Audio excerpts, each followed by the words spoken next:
Muito obrigado, Vinícius. Passo a palavra para finalizar essa primeira parte do nosso painel ao Roberto.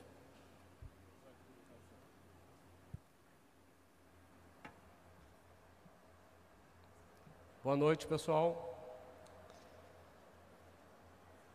Qualquer semelhança do meu texto com as falas anteriores não é mera coincidência. Afinal de contas, nós fazemos parte da mesma contracultura. Nos foi proposto o tema O papel do indivíduo na economia, e com o tema nos apresentaram para analisarmos um enunciado. Como o indivíduo será o protagonista na economia do futuro, e com a complexidade cada vez maior do mundo, ou do nosso mundo, pensar em planejamento central é cada vez menos realista. Eu gostaria de fazer uma análise dessas três premissas. A primeira parte do enunciado apresenta o indivíduo como sendo o protagonista na economia do futuro. Não está claro aqui, mas essa afirmação sugere que o indivíduo não teria sido, e nem é, o protagonista na economia. Penso que o indivíduo será, como é e sempre foi. Eu penso que tanto numa economia de mercado, onde existe a separação do Estado das atividades econômicas, como numa economia mista, onde o Estado se imiscui e interfere na ordem espontânea do mercado, ou ainda, numa economia fechada e estatizada como a comunista, onde tudo é intermediado pelo Estado e a liberdade inexiste, o protagonismo do indivíduo é inquestionável. O indivíduo é o protagonista em qualquer um desses sistemas econômicos, além de ser o elemento permanente em cada um deles. O que muda de um sistema para o outro é a forma como os indivíduos interagem entre si. Na economia de mercado, onde o governo trata apenas de proteger a livre iniciativa e a propriedade privada, a criação e produção de valor é livre, e a colaboração e as trocas entre os indivíduos são voluntárias e espontâneas. Nas economias mistas, como a brasileira, ditas fascistas ou socialistas, onde o governo impede que haja livre iniciativa e relativiza a propriedade privada, querendo dar-lhe uma função social inexistente, a criação e produção de valor é coibida em maior ou menor grau, e as trocas entre os indivíduos devem obedecer a regras estatais mais ou menos rígidas, o que inclui a tributação. No comunismo, o governo suprime totalmente a livre iniciativa e inexiste a propriedade privada. A criação e produção de valor, assim como a colaboração entre os indivíduos e as trocas, devem ser necessárias e compulsoriamente obedecer à intermediação do Estado. Alguma liberdade para escolher e transacionar nesta economia só existe na clandestinidade. Indivíduos serão sempre os protagonistas nas interações que visam a criação, a produção e a distribuição de valor. Porém, precisamos ter a consciência de que onde há liberdade, o papel destinado aos indivíduos é o de homens livres. Enquanto que nas economias mistas e no comunismo, caberá aos indivíduos, interagindo entre si, ora o papel de mestres, ora o papel de escravos. Porque o indivíduo sempre será protagonista da economia? Porque sem os indivíduos não há economia. Economia é uma ciência descritiva que trata da ação dos indivíduos isoladamente ou em grupos, estabelecendo um processo de mercado, seja ele um processo marcado pela liberdade ou pela coerção do Estado. Muitos entendem que a economia deveria ser prescritiva e que caberia ao governo, através do seu poder coercitivo, impor regras positivas a nortear as relações interpessoais dos indivíduos. O processo de mercado existe, porém ele deixa de ser livre. Essa visão de economia como uma atividade prescritiva, a orientar o uso mais apropriado da coerção estatal, é o germe do que conhecemos como políticas econômicas. É nessa hora que aparece um gênio para dizer: precisamos fazer uma lei para isso. Política econômica é apenas um sub-ramo da política. Ciência que estuda e responde à indagação existencial. Como devemos viver em sociedade? Ora, política nada mais é do que a ética levada ao contexto social. Ou seja, a ética escolhida antecede e determina a política. Não podemos levar para a política algo que não existe.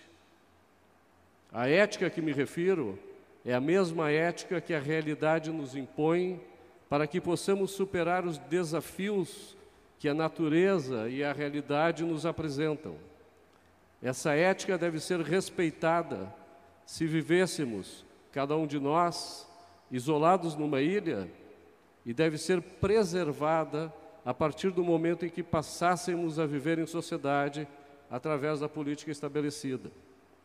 Numa ilha, um indivíduo sozinho pode viver em liberdade, criar, manter e dispor dos valores que ele elege para satisfazer seus propósitos, para manter uma vida saudável, longeva e feliz, sem que ninguém interfira. A mesma coisa deve ocorrer quando deixamos o isolamento para viver em sociedade.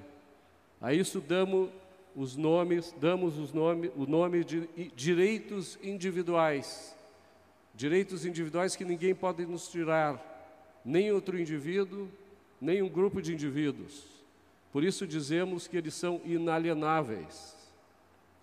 Economia anseia pela maximização de valor para a melhor satisfação das nossas demandas.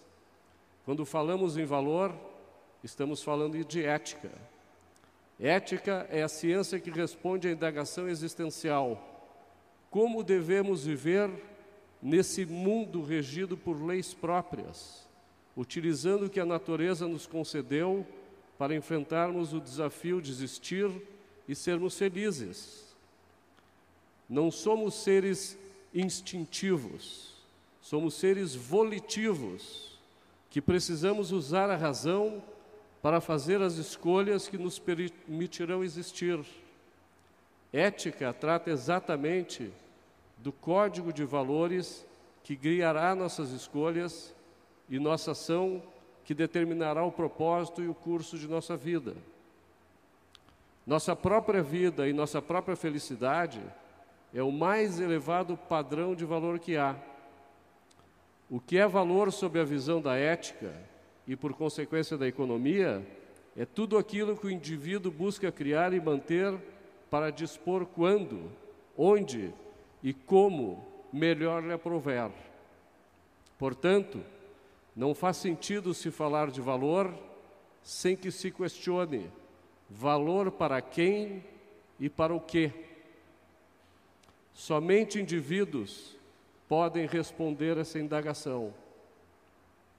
A segunda proposição, contida no parágrafo, prognostica que haverá no futuro uma complexidade cada vez maior do nosso mundo.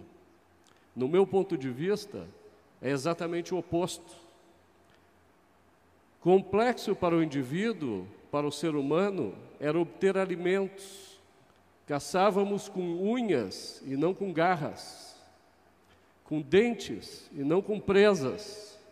Corríamos atrás e lutávamos com animais mais fortes e mais velozes que a gente.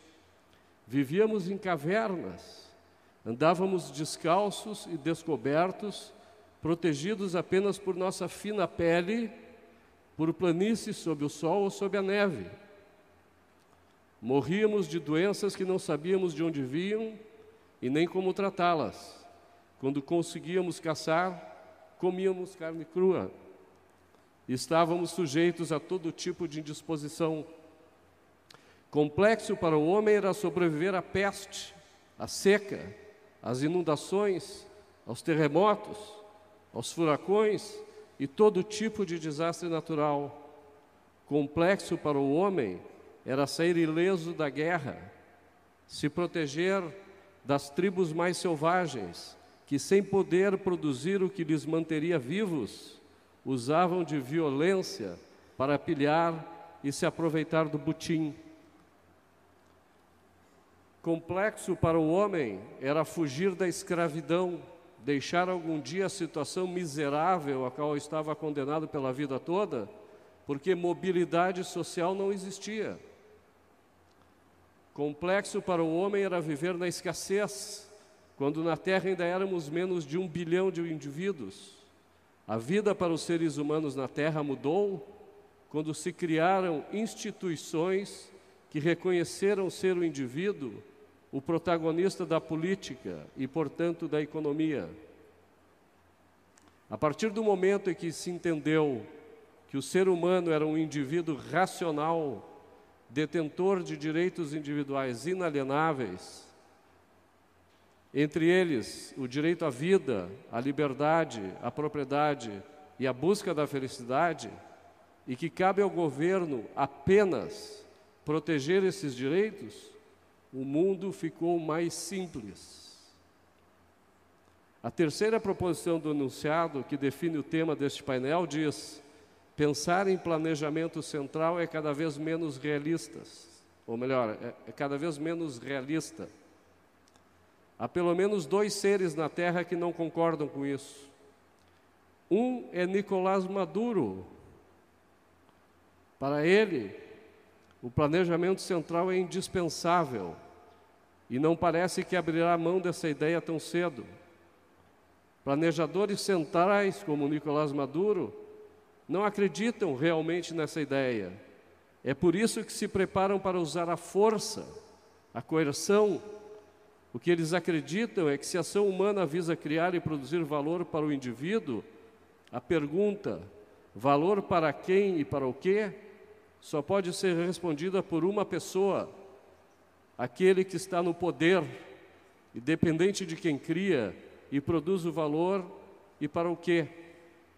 O planejamento central que os coletivistas e estatistas acreditam só se mantém com o uso da coerção até que leve a sociedade à revolta ou ao colapso. O outro, por exemplo, é o criador do Uber. E aqui eu ouso fazer um devaneio intelectual apenas para provocar uma reflexão. O Uber é uma plataforma centralmente planificada por um empreendedor genial, dotada de poderosa tecnologia e capacidade computacional que visa interligar indivíduos com conhecimentos dispersos, de maneira que eles encontrem interesses comuns sem que nenhum deles seja obrigado a agir sob o comando de um tirano. Até mesmo os comandos que o Waze dita podem ser contrariados. A diferença do planejamento central oferecido pelo Uber é que ele tem adesão voluntária, sofre a competição da concorrência e permite aos indivíduos que participam do sistema dizerem não. Experimentem dizer não ao sistema de planejamento central de Nicolás Maduro.